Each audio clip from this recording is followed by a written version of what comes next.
السلام ورحمۃ اللہ وبرکاتہ۔ کیسی ہیں آپ؟ ٹھیک ہیں؟ بڑی خوشی ہوئی ہے آپ کو، کافی عرصے بعد آپ نے رابطہ کیے اور آپ ماسٹر تک پہنچ گئی ہیں، بڑی خوشی ہوئی ہے بیٹا، اللہ تعالیٰ آپ کو کامیاب کرے۔ آپ مجھ سے 2 سال پیچھے تھیں اور آپ مجھ سے آگے نکل گئی ہیں۔ بہرحال میں نے دور حدیث کے بعد پھر چھوڑ دیا تھا، پھر تقریباً آپ یوں سمجھیں کہ 6 سال تک میں نے نیند کی ہے۔ ابھی دوبارہ بیدار ہوا ہوں، دعا کریں اللہ تعالیٰ کی ذات اقدس۔ اور آپ ٹھیک ہیں؟ گھر بار خیریت ہے؟ جو باتیں آپ نے کہی ہیں یہ تقریباً اسی طرح ہی ہیں۔ بہرحال اس طرح نا تھوڑی سی آپ کریکشن کر لینا اور اسی کے اوپر آپ اپنے مطالعے کی بنیاد رکھیں۔ یہ اس طرح ہوا تھا نا کہ عرب اور ہندوستان یعنی پاک و ہند بر صغیر کا جو ایریا ہے، تو ہندوستان اور عرب کے تجارتی تعلقات جو تھے نا، یہ محمد بن قاسم کی آمد سے پہلے بھی تھے۔ اور یہ جملہ جو تاریخی کتابوں کے اندر ملتا ہے نا کہ اسلام کا آغاز ہندوستان میں اس وقت ہو گیا تھا کہ جب پہلا مسلمان تاجر اس علاقے کے اندر آیا تھا، یعنی ہندوستان کے اندر آیا تھا، یہ بالکل یہ بات ٹھیک ہے۔ تو تجارتی تعلقات ان کے پہلے سے تھے آپس میں۔ اب اس طرح ہوا کہ 700 یعنی اسلام کی جو روشنی تھی نا، یہ محمد بن قاسم کی آمد سے پہلے پہنچ چکی تھی۔ اور اب اس طرح ہوا نا کہ 712 کے اندر جس وقت وہ معاملہ ہوا ہے، آپ اس طرح کہ یہاں پر تاجر آتے تھے تو سری لنکا کے وہ جو لوگ تھے انتقال کر گئے تھے، مسلمان تاجر تھے، ان کی بیٹیوں کو پھر وہاں کے بادشاہ نے تحفے کے ساتھ واپس بھجوا دیے۔ تو یہ بندرگاہوں کے اوپر جو چور ڈاکو ہوتے تھے، ان کی وجہ سے پہلے بھی کافی اثرات تھے، اور یہ ان کی جو آپس میں تجارت تھی عرب اور ہندوستان کی، اس کے اوپر کافی اثر پڑا تھا۔ بہرحال انہوں نے اس طرح کیا کہ انہوں نے یہ واپس بھجوایا، یعنی سری لنکا کے بادشاہ نے جس وقت ان کی بہنوں بیٹیوں کو اور تحفوں کے ساتھ واپس سونا چاندی بھی ساتھ تھا، تو ڈاکوؤں نے لوٹ لیا۔ تو حجاج ابن یوسف اس وقت گورنر تھا، تو اس نے مطالبہ کیا تھا راجہ دائر سے کہ آپ اس طرح کریں کہ یہ میری تلافی کریں اس باتوں کی۔ تو اس نے کہا کہ نہیں، میں اس طرح کہ یہ میرے باس کے اندر نہیں ہے، یہ ڈاکو میرے باس کے اندر نہیں، اور میں کچھ بھی نہیں کر سکتا۔ تو پھر انہوں نے اس طرح کیے کہ انہوں نے کوشش کی ہے، یعنی جب تک کس طرح نا کہ تجارتی معاملات کے اندر خلل اندازی نہیں ہوئی نا، یہ مکران والے معاملے کے اندر بھی یہاں کے جو تھے اس وقت بادشاہ تھے سندھ کے، تو انہوں نے ساتھ دیا تھا مسلمانوں کے خلاف۔ بہرحال پھر بھی انہوں نے کہا خیر کو اوائڈ کیا انہوں نے، لیکن اب جب دیکھتے ہیں نا یہ نقصان ہوا اور تجارتی جو تعلقات ہوتے ہیں ان کے اندر خلیج آ رہی ہے، تو پھر حجاج ابن یوسف نے ارادہ کیا کہ اب میں اس طرح کرتا ہوں، سندھ کے اوپر چڑھائی کرتا ہوں، یعنی ہندوستان کے اوپر حملے کی اس نے تیاری کی ہے۔ تو اب اس طرح کہ محمد بن قاسم کو 712 کے اندر اس نے بھیجا ہے۔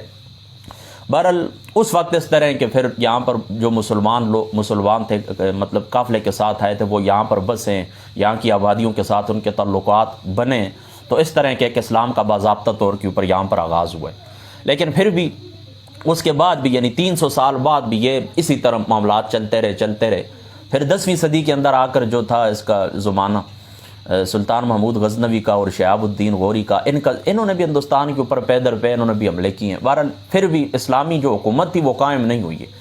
اسلامی حکومت قائم ہوئی ہے تقریباً 1206 کے اندر، جس وقت یہ شہاب الدین غوری دنیا سے چلے گئے، وفات پا گئے نا، تو ان کے جانشین تھے ترک غلام تھے ان کا نام تھا قطب الدین ایبک۔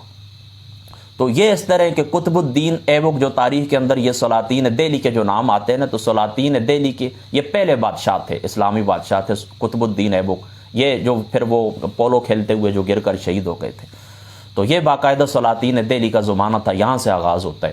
پھر انہوں نے اس طرح کیا تھا کہ اپنے جو غلام تھے ان کے نا التمش، تو ان کو اپنا داماد بھی بنایا، اور پھر یہ جو بہار صوبہ تھا، بہار جس کو کہتے ہیں، اس صوبے کو ان کو گورنر بھی بنا دیا تھا۔ تو آپ نے وہ جو پوچھا تھا نا رضیہ سلطان اور رضیہ بٹ، وہ آپ نے گڈ بڈ بات کر دی ہے۔ رضیہ بٹ جو ہے وہ ایک ناول نگار تھیں، ان کا تعلق وزیر آباد سے تھا، غالباً یہ گجرات کے اندر آتا ہے۔ تو 1924 کے اندر وہ پیدا ہوئی تھیں، اور 2012 کے اندر غالباً اکتوبر 2012 کے اندر وہ دنیا سے رخصت ہوئی ہیں، فوت ہو گئی ہیں۔ وہ رضیہ بٹ ناول نگار تھیں۔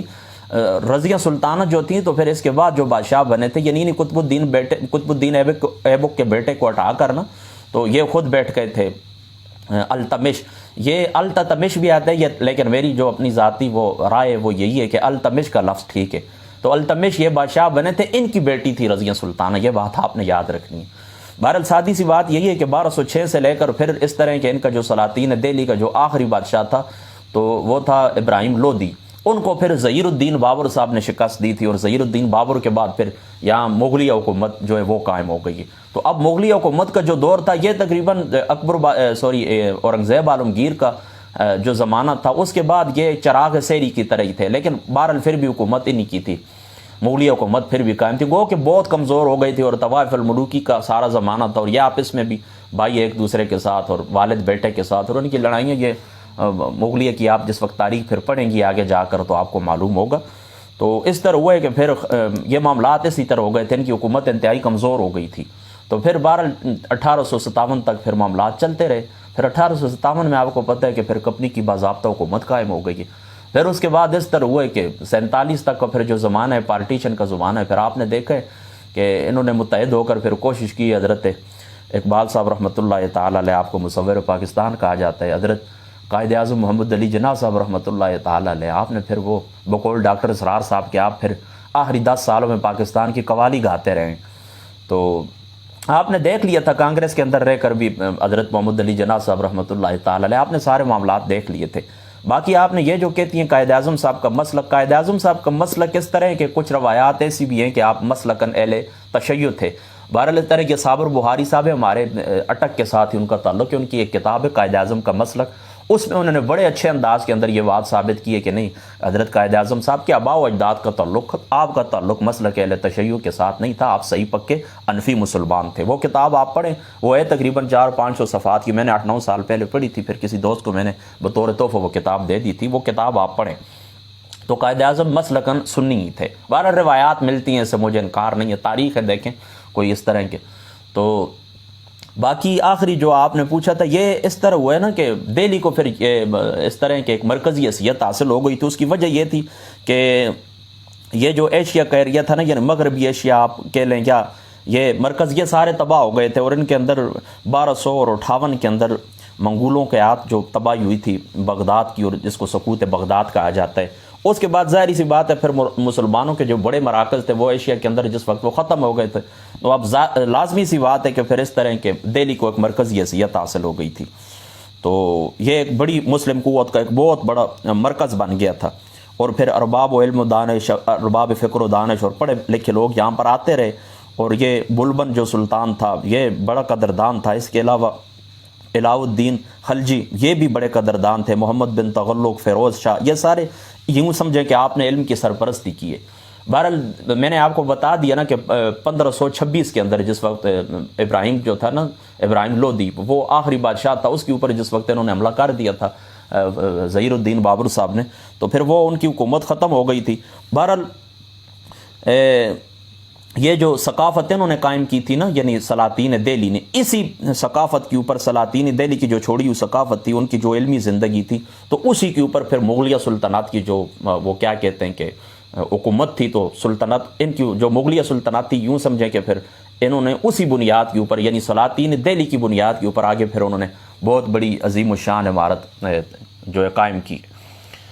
تو 47 کے اندر پارٹیشن جس وقت ہوا، آپ کو میں بتا چکا ہوں، پھر انگریز چلے گئے تھے، تو اب اس سے پہلے میں یہی کہتا ہوں کہ ہندوستان کے اوپر حکومت تھی انگریزوں کی، تو اب یعنی اس وقت ہم براہ راست جو تھے نا، تو انگریز ہمارے حکمران تھے، تو اب براہ راست تو نہیں ہے، لیکن بالواسطہ، یعنی پہلے وہ بلا واسطہ ہمارے حکمران تھے، اب بالواسطہ، یعنی اب جو ہمارے اوپر حکمران ہے اکثریت ان کے ایجنٹ ہیں، اور انہی کی بات کرتے ہیں، اور انہی کے نظام کو آگے چلانے کی کوشش کرتے ہیں، اور وہ نوکر پیدا کرنے کے لیے جو نظام انہوں نے قائم کیا تھا ہندوستان کے اندر، وہی نظام آج ہمارے اوپر مسلط ہے۔ بھارت ہم سے کئی درجے اچھا ہے، کہ اس کی اکانومی کو آپ دیکھتے ہیں، اس کی آپ تجارت کو دیکھیں، ٹیکنالوجی کے میدان کے اندر اس کو دیکھیں، تو وہ ہم سے کافی آگے ترقی کر۔ بنگلہ دیش کی میں نے تاریخ پڑھی ہے، میں حیران ہی رہ گیا ہوں، اور یار بنگلہ دیش کو بھی بیٹا چھوڑ دیں، یہ آگے چلے جائیں نا، یہ کہنی ہے کہ ممالک ان کی، یہ افریقہ کے ممالک کی میں نے تاریخ پڑھی ہے، میں حیران ہی رہ گیا ہوں یہ کہاں پر چلے گئے۔ باقی ہمارے ساتھ جو ملک آزاد ہوئے تھے، یا ہمارے ساتھ انہوں نے